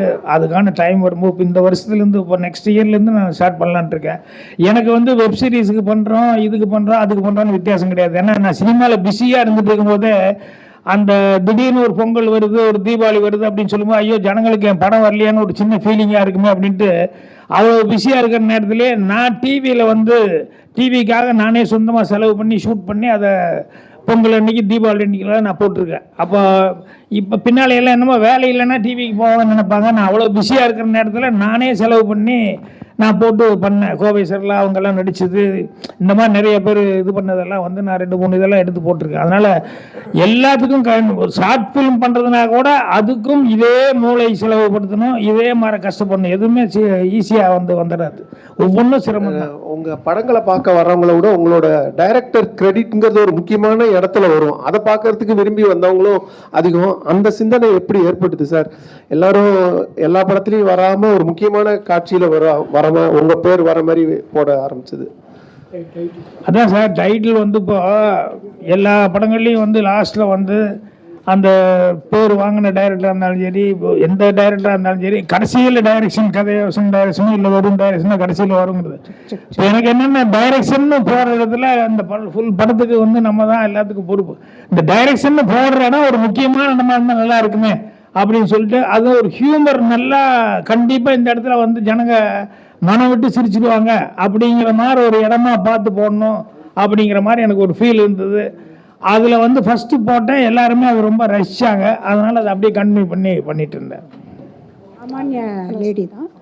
உங்கள்கிட்ட அந்த நாளில் நீங்கள் வந்து உங்களோடையே அந்த குட்டி குட்டி பசங்களை, ஆம்பளை பசங்க, சின்ன பசங்களை ஒரு சினிமாலையும் நீங்கள் ஒரு தவக்கலை மாதிரி ஒரு கேரக்டரை வந்து முந்தானை முடிச்சில ஐஷ்ணு வந்தீங்க. அதுக்கப்புறம் அவங்க நல்லா வளர்ந்தாங்க. அது மாதிரி அந்த நாட்களில் அந்த சின்ன பையன் அவன் ரொம்ப, அப்புறம் மௌன ராகத்தில் அந்த குட்டி பையன் டாடி டாடின்னு. ஸோ அந்த மாதிரி உங்களோடையே அந்த வளர்ந்தாங்க அந்த பசங்க. அந்த நாள்லேயே நீங்கள் அந்த சேவை மனப்பான்மை, மாற்றுத்திறனாளி, தவக்கலைன்றவன் மாற்றுத்திறனாளி, அந்த நாள்லேயே நீங்கள் அந்த சேவை மனப்பான்மையோடு தான் ஆரம்பிச்சிருக்கீங்கன்னு நினைக்கிறேன். உங்களோட கருத்து என்ன சார்? இல்லைம்மா, அந்த பையன் தவக்கலை வந்து இது சாதாரணமாக குழந்தைகளோட வந்து என்னுடைய படங்களில் குழந்தைகளுடைய பங்களிப்பு இருந்தது அப்படிங்கிறது வந்து கதை அமைப்பு அப்படி இருந்ததுனால அந்த மாதிரி படங்களில் வந்து நான் யூஸ் பண்ணிகிட்டு இருந்தேன். இப்போ வாத்தியாராக வர்றேன்னா பசங்க, சின்ன பசங்கள்லாம் இருப்பாங்க இல்லையா, ஸோ அதனால் வந்து அதனுடைய இருந்தது. இப்போ பரிமளான்னு சொன்னோம்னா சில கேரக்டர்ஸ் அந்த மாதிரி இருக்கும், அது வயசு பெருசாக இருக்குது, ஆனால் சின்ன பசங்களோட சேர்ந்து ஊரை சுற்றிக்கிட்டு இருக்கோம் அப்படிங்கிற மாதிரி ஒரு பெக்யூலியான கேரக்டர் தானே. இந்த மாதிரி என்ன தேவையோ அதுக்கு பண்ணிகிட்டு இருந்தேன். இந்த தவக்கலை அப்படிங்கிற பையன் வந்து நான் வந்து அருணாச்சலம் ஸ்டூடியோவில் வேற ஒரு ஷூட்டிங் எடுத்துகிட்டு இருக்கும்போது அவன் வந்து என்னை விஷ் பண்ணி அப்புறம் பார்க்கும்போதே ஒரு மாதிரியாக இருந்தால், என்னென்னா எனக்கு நடிக்கணும் அப்படின்னு சொல்லி, அப்போ உனக்கு என்னடா தெரியும் அப்படின்னு, நான் டான்ஸ் நல்லா ஆடுவேன் அப்படின்னா. அவன் பார்த்து டிவி அது இதையும் பார்த்து கற்றுட்டான். அப்புறம் தான் சரி என்னென்னா அவனே பாட்டு போட்டுக்கிட்டு ஒரு டான்ஸ் ஆடி காமிச்சான். அப்புறம் பரவாயில்ல, உனக்கு டேலண்ட் இருக்குது, டான்ஸ் ஆடுறவனை வந்து நடிக்க வைக்கிறது பெரிய சமாச்சாரம் இல்லை, ஆனால் வந்து தெலுங்காக இருக்கானே அப்படின்னு சொல்லிட்டு கொஞ்சம் யோசித்தேன். தமிழ் படம் நம்ம எடுத்துகிட்டு இருக்கோம், தமிழ் பேசுவானு நான் சொன்னேன், எதுக்கு தமிழ் கற்றுக்கோ, நான் ஏதாவது ஒரு நல்ல கேரக்டர் வரும்போது வர்றேன். ஸோ இந்த மாதிரி ஆட்களுக்கு வந்து அவனுக்கு லைஃப்பில் வந்து அவனுக்கு ஒரு ஆப்பர்ச்சுனிட்டி எதிர்பார்த்துட்டு இருக்கிறான். ஸோ அதுக்கு அவனுக்கு ஏதாவது ஒன்று நம்ம பண்ணோம்னா அவனுக்கு லைஃப் லாங் அதை வந்து அவனுக்கு எதாவது ஹெல்ப்பாக இருக்குமே அப்படிங்கிற எனக்கு ஒரு ஃபீலிங் வந்ததுனால நான் வந்து அது முந்தானை முடித்தப்போ அவனை வர சொல்லி பரிமளா கூட சுற்றுறதுல எல்லோரும் நல்லா கரெக்டாக இருந்தால் கூட இப்படி ஒரு பையன் இருக்கான் அப்படிங்கிற மாதிரி அவனை வந்து போட்டேன். அப்போ போடும்போது அவனுக்கு இதுதான் நடிப்பு, அவனுக்கு வந்து நடிக்க வருது, ஆனால் அவனுக்கு தமிழ் வரல. நான் வந்து தெலுங்கு எனக்கு வருங்கிறதுனால அவனை தெலுங்கில் வந்து சொல்லி அவனை தெலுங்கில் ஒரு தடவை ஆக்ட் பண்ண வச்சுட்டு அவனுக்கு நடிப்பு வந்ததுக்கப்புறம் அப்புறம் அசிஸ்டண்ட்டு கூப்பிட்டு தமிழ் சொல்லிக் கொடுங்கடான்னு சொல்லிட்டு அப்புறம் ட்ரைனிங் கொடுத்து அப்புறம் நடிக்க வச்சேன். ஸோ அந்த படத்தில் தான் அவன் தமிழை கற்றுக்கிட்டான் நிறையா. இது அந்த மாதிரி தான். இப்போ அவன் வந்துட்டான்னு சொன்னோடனே அடுத்து இன்னும் ஊரில் ஒரு பையன் அதே மாதிரி சுற்றிட்டு இருந்தான். டேய் உங்களுக்கெல்லாம் தான் பாக்கியராஜன் ஒரு ஆளுக்கு போங்கடா, பஸ் ஏறி போக வேண்டியதானே. காலங்காத்தால் 7 மணிக்கு ஒருத்தன் வந்து ஆட்டோ விட்டு இறங்குறான். பார்த்தா அவன் இப்படி தான் இருந்தான். அவன் இன்னைக்கு கல்யாணமாகி குழந்தையெல்லாம் பெற்று இதாக இருக்கான். அவன் பேர் எனக்கு மறந்து போச்சு. என்னடான்னா ஊரில் சொல்லி அனுப்பிச்சி விட்டாங்க, அவனும் வந்துட்டான் நம்மளை நம்பி. சரி பரவாயில்ல, ஆஃபீஸில் ஏதோ ஒரு வேலை பார்த்துரு அப்படின்னு சொல்லிட்டு அதுக்கப்புறம் கொஞ்சம் டிவியில் காமிச்சுட்டு அப்புறம் டிவிலேருந்து அப்படியே போய் அப்புறம் சினிமாலெல்லாம் அப்போ நடிக்க ஆரம்பிச்சுக்கிட்டான். இந்த மாதிரி நம்மளால் முடிஞ்சது ஒரு சின்ன ஹெல்ப் அப்படின்னு சொல்லி பண்ணுறது தான். ஹேண்டிகேப்புக்கு அப்படிங்கும்போது அவங்க லைஃப்பில் ஒரு ஆசை இருக்கும், அது வந்து யார்கிட்ட முதல்ல சொல்ல முடியும். என் படத்தில் வந்து நடிச்சிருக்கார் ஒருத்தர், அவர் வந்து லால்குடி, அவர் பேர் முனுசாமி, ஆனால் ஊமைனே சொல்லி பழக்கப்பட்ட லால்குடி ஊமை அப்படிங்கிற மாதிரி. அவர் என்னோட ரசிகர். அவர் எப்போவுமே என்னோடய கல்யாண நாள், அது இது, பிறந்த நாள், அது இது எல்லாத்துக்கும் அவர் வந்துடுவார். இப்போ அவரை கூப்பிட்டு ஒரு நாள் என்ன பண்ணேன், அவருக்கு வந்து பயங்கர லிப் ரீடிங் நல்லா தெரியும். ஏன்னா அது வீக், அவருக்கு பேச வராது, காது கொஞ்சம் கேட்குறது கம்மியாக இருக்கும். ஆனால் அந்த ஆள் வந்து என்னென்னா லிப் ரீடிங்கில் கட்டிக்கார. என்கிட்ட யாராவது எதாவது பேசிகிட்டு இருந்தாங்கன்னு சொன்னோம்னா அவன் டக்குன்னு புரிஞ்சுக்கிட்டு அதுக்கப்புறம் என்கிட்ட வந்து ஜாடையில் சொல்லுவான், அவன் சொல்கிறது சரியில்லை, அவன் ஆக்டிங் கரெக்டாக இல்லை அப்படிமா. என்னடா இப்படி சொல்கிறான்னா, அவனுக்கு வந்து அந்த மாதிரி ஒரு சின்ன நாலேஜ் அவனுக்கு இதாக இருந்தது. அப்புறம் அவனை கூப்பிட்டு நான் வந்து சினிமாவில் வா நீ நடிக்கலாம் அப்படின்னு சொல்லிட்டு ஒரு நாள் கூப்பிட்டு நடிக்க வச்சு விட்டேன். என்னென்னா அவங்ககிட்ட வந்து எழுதணும்னு வச்சுக்கோங்களேன், எந்த ஊர்லேருந்து வர்ற அப்படின்னு சொல்லி நம்ம எழுதி காமிச்சோம்னா படிச்சிடுவான் அந்த. ஆனால் எந்த ஊர்லேருந்து வர்ற அப்படின்னு நீ கேளு அப்படின்னு சொன்னோம்னா அவனுக்கு அது சொல்ல வராது. ஆனால் வந்து அவன் அந்த டைமிங்க்கு வந்து சொல்லுவான், ஏ அப்படின்பான். எந்த ஊர்லேருந்து வர்ற அப்படின்னு சொல்கிற அளவுக்கு டைமிங் கொடுப்பான். இது போதியா அப்படின்னு சொல்லிட்டு அவனை டிடிஆராக போட்டு பவுண்டு தான் நடிக்க வச்சேன். இந்த ஊரில் இருக்கிறவங்கெல்லாம் வந்து டப்பிங்கில் வாய்ஸ் கொடுத்தோன்னே நம்ம ஓம பேச மாட்டான், எப்படி பேசுகிறான் படத்தில் அப்படின்னு அவர் அங்கே பெருமையாக அப்படி உட்காந்துட்டார் எல்லாத்துக்கு முன்னால். அவர் பேசும்போது அவர் என் படத்தில் கண்டினியூஸாக அங்கங்கே வருவார். ஒரு படத்தில் வந்து எங்கசன் ராஜாவில் வந்து கடைசி நேரத்தில் வரும்போது கேரக்டர் இல்லை, எனக்கு என்ன பண்ணுறதுன்னு தெரியல. திடீர்னு பார்த்தா அந்த ஏன் தூக்கம் போச்சுன்னு ஒரு பாட்டு இருக்குது. இந்த பாட்டில் அந்த நாயன கோஷ்டி வந்து வாசிட்டு வருவாங்க. எப்படியா நடிக்க வைக்கணுமே, என்னடா மிஸ் ஆயிடுவானே, இது ஒன்று தானே இருக்குன்னு சொல்லிட்டு கூப்பிட்டு இந்த நாயனை வந்து நீ வாசிக்கிறது நீ வாசி அந்த கோஷ்டியோட அப்படின்னு. அவன் ஆக்ஷன் பண்ணிடுவான்னு தெரியும். ஆனால் அவனுக்கு என்ன ப்ராப்ளம்னு சொன்னோம்னா, அது சவுண்டு எப்போ வாசிக்கணும், நான் எனக்கு காது கேட்காத, எந்த இடத்துல வாசிக்கணும்னு தெரியல அப்படின்னா. அப்புறம் நான் வந்து அந்த ஆக்ஷன் எல்லாம் எப்படி பண்ணணும் அப்படிங்கிறத வந்து சொல்லி காமிச்சிட்டேன். அதை பிக்கப் பண்ணிக்கிட்டாரு என்ன டைமிங் அப்படின்ட்டு. இப்போ நான் சொன்னேன், நான் பாடி முடிச்சோன்னே நீ பேசணும், நீ வந்து வாசிக்கணும் அப்படின்னு சொல்லிட்டு டக்குன்னு எடுத்து வாசிக்கணும் கையில் ரெடியாக வச்சு என்னையே பாட்டுருந்தேன். நான் என் பாட்டு முடிக்கும் போது அப்படி தென்னை மரத்தில் அப்படி கை வச்சேன் ஊதுற மாதிரி இவர் கரெக்டாக ஆக்ஷன் பண்ணுவார். அப்புறம் நான் தலையில் கை வச்சுக்கும் போது அப்படி இறக்கிடுவார்.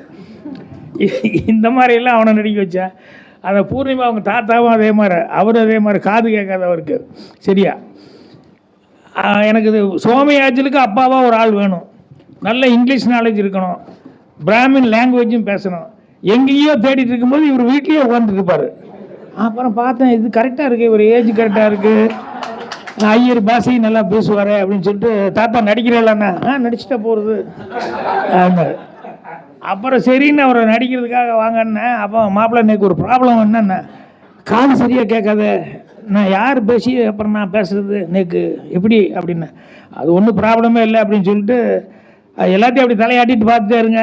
டேய் நீ செய்கிற தப்பு, நீ பேசாத இப்படியெல்லாம் அப்படின்னு ஒரு டைலாக்னா மனப்பாடம் பண்ணி வச்சுட்டு இருப்பாரு. நான் எப்போ பூனூரில் கை வைக்கிறனோ அப்போ நீங்கள் டேய் நீ பேசுறது தப்பு அப்படின்னு எடுத்துக்கோங்க. அந்த மாதிரி கண்ணாடியில் கை வச்சா இப்போ ஆரம்பிக்கணும். ஒவ்வொரு தடவையும் ஒவ்வொரு மாதிரி நான் சொல்லுவேன், அது ஆரம்பித்து பண்ணுவார். அவரை வச்சே டப்பிங்கும் பண்ணேன் நான். ஏன்னா அவர் ஸ்க்ரீனை பார்த்து பேச முடியாது, ஆனால் டயலாக் மட்டும் ஒரு 4 தடவை சொல்லுங்கன்னு சொன்னோம்னா அது கரெக்டாக 4 தடவை சொல்லுவார். ஸ்க்ரீனில் நான் பார்த்துக்கிட்டு இவர்கிட்ட அப்படி காமிச்சோம்னா உடனே அது பேசினார். கடைசியில் பார்த்தா அவர் பிரம்மாமா பேர் வாங்கிட்டார். இது நம்ம இல்லை சார். எழுத்தாளர், ஒரு தமிழ் தூதுன்னு ஒரு மேகசினும் நடத்துகிறோம். ஒரே ஒரு சின்ன கேள்வி தான். அதாவது நீங்கள் வந்து எழுத்தாளராகவும் இருக்கீங்க, திரைவசனகர்த்தா, இந்த 2 இதுலேயும் வந்து நீங்கள் வந்து என்ன வித்தியாசம் ஆக்சுவலி வந்து நீங்கள் வந்து மெயினாக பார்க்குறீங்க? இப்போ வந்து வசனம் எழுதுறதுக்கு நீங்கள் ஒரு டிப்ஸை கொடுக்குறதுனா வந்து என்ன டிப்ஸ் கொடுப்பீங்க? இல்லை இது அதுன்னு நான் பிரிச்செல்லாம் பார்க்குறீங்க. எழுத்தாளர் கதை எழுதுனாலும் ஒன்று தான், சினிமா கதை வசனம் எழுதுறது எல்லாமே ஒன்று தான். எதாக இருந்தாலும் நான் என்ன சொல்கிறேன்னா, நீ கற்பனையில் வந்து கதாபாத்திரங்களை தேடிக்கிட்டு இருக்காத, கற்பனையில் வந்து வசனங்களை தேடிக்கிட்டு இருக்காத அப்படின்னு சொல்லிட்டு ரியல் லைஃப்பில் நீ என்ன பார்க்குறியோ அதிலிருந்து கேரக்டர் எடு அப்படின்னு சொல்லிட்டு. இப்போ ஜெயகாந்தன்லாம் அவருடைய படங்கள்லாம் கதைகள்லாம் பார்த்தீங்கன்னா ரியல் லைஃப்பில் அவருக்கு என்ன பாதிச்சதோ அதை பார்த்து தான் அவர் இது பண்ணிக்காரு. இப்போ ராகி ரங்கராஜன் இவர் குமுத ரைட்டரு, இன்னொருத்தர் கி ராஜநாராயணன் இருந்தார் பாண்டிச்சேரி, அவர் இறந்துட்டார். அவர் ஒரு கதை எழுதினார், எனக்கு ரொம்ப பிடிச்சது. எவ்வளோ ஃபீலிங்கான ஒரு கதை. ஒரு ஊருக்கு ஒருத்தர் புதுசாக ஒருத்தவங்க வர்றான். அந்த ஊரில் எல்லாத்துக்கும் ஒரு பயம் இருக்குது. என்னென்னா அந்த 12 மணியான அவங்க ஒரு பாலடைஞ்ச மண்டபம் இருக்குது. அங்கே பேய் இருக்கு, அதனால் அந்த பக்கம் எவனுமே போக மாட்டான் அப்படின்னு சொல்லிட்டு. இந்த ஊருக்கு புதுசாக வந்தவன் வந்து அவன் வந்து என்னடா பேயிட்டு அவன் கொஞ்சம் முற்போக்குவாதி, அவன் இதுக்கெல்லாம் பயப்படுறாரு. இல்லை இங்கே உண்மையிலேயே இருக்குதுன்னா, ராத்திரி 12 மணிக்கு அங்கே போய் நான் ஒரு ஆணி அடிச்சுட்டு வர்றேன், அப்போ ஒத்துக்கிறீங்களாடாண்ணா? ஏதாவது உன்னை புட்டும் போட்டுரும் போயிடுவேன், நீயே நாக்கெல்லாம் தொங்கிடும் அப்படி இப்படின்னு. இவன் அதெல்லாம் கிடையாது அப்படிங்கிற மாதிரி அவன் வந்து ஒரு 4-5 நாள் ஆச்சு, அதுக்குள்ளே இந்த பிரச்சனை வந்தது. அதுக்கப்புறம் அவன் ஒத்துக்கிட்டான், இந்த மாதிரி நான் போய் ஆணி அடிச்சுட்டு வரேன்னு. எல்லாருமே ஷாக்கு. அதுக்கப்புறமா வந்து அவங்ககிட்ட ஆணியை கொடுத்து 12 மணிக்கு போ அப்படிங்கிற மாதிரி சொல்லி எல்லோரும் வெயிட்டிங்கில் இருக்காங்க. இவன் போனான், போயிட்டு ஒரு 12:15 மணிக்கு திரும்பி வந்து, இல்லைப்பா உண்மையிலேயே பேய் இருக்குது, எனக்கு சரசரன்னு சத்தம் கேட்டது, இதாச்சு அதாச்சு, நான் அப்படியே ஒடியான்ட்டேன், நான் ஆணி அடிக்க முடியல, நான் ஒத்துக்கிறேன் அப்படின்ட்டான். ஆனால் உண்மை என்னன்னா, அவன் அங்கே போகும்போது அந்த பாலடைஞ்ச மண்டபத்தில் ஒரு சின்ன வயசுலேயே ஒரு பொண்ணு விடோ ஆகிட்டான். அவளுக்கு வந்து வில்லேஜில் இன்னொரு கல்யாணம் பண்ணி வைக்கணுங்கிற மாதிரி எல்லாம் யாருக்கும் ஐடியா இல்லை, ஒன்றும் இல்லை. விடோ ஆனால் இப்போ நம்ம வெள்ளை புடவை கட்டி அப்படி தானே ஒரு மூலையில் உட்கார வச்சுனான். ஸோ அந்த வயசில் அவளுக்கு வந்து அந்த அந்த வீரகதாபம் அந்த ஃபீலிங் எல்லாம் இருக்கும்போது அதுக்கு தகுந்த மாதிரி அந்த வீட்டுக்கு வேலைக்கு ஏதோ ஒருத்தன் வந்துட்டு போயிட்டு இருப்பானே, அவங்ககிட்ட ஒரு பழக்கமாகி போய். ஸோ நைட்டில் வந்து அவன் அங்கே வருவான், இந்த பொண்ணு அங்கே போயிடும், அங்கே அவங்க 2 பேரும் சந்தோஷமாக இருப்பாங்க. இவங்க வந்து என்னென்னா அந்த இதுக்கு இடைஞ்சல் இருக்கக்கூடாங்கிற மாதிரி அவங்க வந்து வேணும்னே அங்கே பேய் இருக்குது, அது இருக்குது, இது இருக்குதுன்னு இவங்க தான் சொல்லிட்டாங்க. இப்போ இவன் போகிறான், ஆணி எடுத்து அடிக்கும்போது ஏதோ சத்தம் கேட்குதுன்னு உள்ளே போய் பார்க்கும்போது இப்போ அந்த பொண்ணை அவன் பகலில் சந்திச்சிருக்கான். ஐயோ இந்த வயசுலேயே இப்படி வீடு ஆகிப்போச்சு அப்படின்னு இவனுக்கு ஒரு ஃபீலிங் அந்த பொண்ணை பார்த்துட்டு. அதை வீட்டில் யாருமே அதை வந்து கவனிக்காமல் இருக்காங்க. ஆனால் அது சின்ன வயசுல இப்படி இருக்குது அப்படின்ட்டு. இந்த பையனும் அவனும் ஒரு சாதாரண ஒரு பையன். ஸோ அவங்க 2 பேரும் அங்கே சந்தோஷமாக இருந்துட்டு இருக்காங்க. இதை நம்ம கெடுக்கணுமா? அந்த பொண்ணுக்கு ஏதோ அவங்ககிட்ட ஒரு பழக்கமாகி அவளோட லைஃப் இனிமேல் என்ன, சரி இது இந்த அற்ப சந்தோஷத்தை போய் நம்ம கெடுக்கணுமா அப்படிங்கிற மாதிரி சொல்லிட்டு, அதுக்கு நம்ம தோல்வி நம்ம ஒத்துக்கலாம் அப்படின்னு சொல்லிட்டு, இல்லை பேய் இருக்குது அதனால் ஆணி அடிக்க முடியலன்னு திரும்பி வந்துட்டான் அப்படின்னு சொல்லி கதையை முடிச்சிருந்தார். இங்கே என்னன்னா, அந்த ராஜநாராயணன் லைஃப்பில் வந்து என்னெல்லாம் அனுபவப்பட்டிருக்காரு அப்படிங்கிறத, என்ன மாதிரி கேரக்டர்ஸ் லைஃப்பில் பார்த்துருக்காரு அப்படின்னு சொல்லும்போது, இதில் அந்த பெண்களுக்கு இப்படியெல்லாம் ஒரு பாதிப்பு வருதுங்கிறத அதையும் சார்ந்த மாதிரி அந்த கதையில் சொல்லியிருக்காரு. நீ அந்த வயசுலேயே வந்து அவங்க இப்படி ஆகி போச்சுன்னா அவங்க பின்னால் வந்து என்னதான் மறுபடியும் மீண்டும் ஒரு கல்யாணம் அப்படி இப்படிங்கிறது வந்தால் கூட எல்லா இடத்துலையும் எல்லா சமூகத்துலேயும் அதை ஒத்துக்க மாட்டாங்கல்ல. ஸோ அதனால் அவருடைய பார்வையில் வந்து அது வந்து அவருக்கு மனசுக்கு பட்டிருக்கு, அதை வந்து எழுதியிருக்காரு. ஸோ எழுத்தாளனா எது எழுதுனாலும் எது செய்கிறதுனாலும் நமக்கு வந்து எல்லாத்துலேயும் வந்து ஏதாவது ஒரு கருத்து இருக்கா அப்படிங்கிறது தான். அது இந்த கதையாக இருக்கட்டும், சினிமா கதையாக இருக்கட்டும், எல்லாத்துக்கும் அது தேவைப்படுது. ரசித்து படித்த நாவலின் பெயர் ப்ளஸ் உங்களுக்கு ரொம்ப ரசித்து பார்த்த படத்தோட பெயர் ரெண்டும் சொல்லுங்கள் சார். நிறைய படங்கள் இருக்குமோ. இப்போ நான் சொல்லிட்டு வந்தேன்னா, அவர் கி ராஜநாராயணன் அவருடைய புக்கு கோபுரில் பொறுத்து மக்கள் அப்படின்னு சொல்லிட்டு அது வந்து ரொம்ப பிடிச்சி இது பண்ணது. அப்புறம் இவர் ஜெயகாந்தன் சார் இது சமூகம் என்பது 4 பேர், அதுவும் வந்து எனக்கு ரொம்ப பிடித்த வருது. அப்புறம் படங்கள்னு எடுத்துட்டோம்னா, அந்த காலத்திலேயே வந்து எனக்கு பிடிச்ச மாதிரி சிம்பிளான ஒரு கதை, அதை வச்சுக்கிட்டு எவ்வளோ அழகாக சொல்ல முடியுமோ சொல்லியிருக்கான்னு சொல்லணும்னா, அது அடுத்த வீட்டு பெண்ணெல்லாம் எடுத்துட்டோம்னு சொன்னோம்னா சிம்பிளாக ரோட்டில் பார்க்குற மாதிரி ஒரு கேரக்டர்ஸ் வச்சுக்கிட்டு சாதாரணமாக பண்ணியிருப்பாங்க. ஸோ தில்லானாமோகனாம்பாள் மாதிரியும் கதைகள் இருக்குது, அந்த மாதிரியும் ஒரு ஹை ஸ்டாண்டர்டு லெவலில் இருக்கிற கதைகள் இருக்குது, சிம்பிளான கதைகளாக இருந்து பண்ணுறதும் இருக்குது. அந்த மாதிரி படங்கள் நிறைய படங்கள் லைக் பண்ணி பார்த்துருக்குறேன் நான்.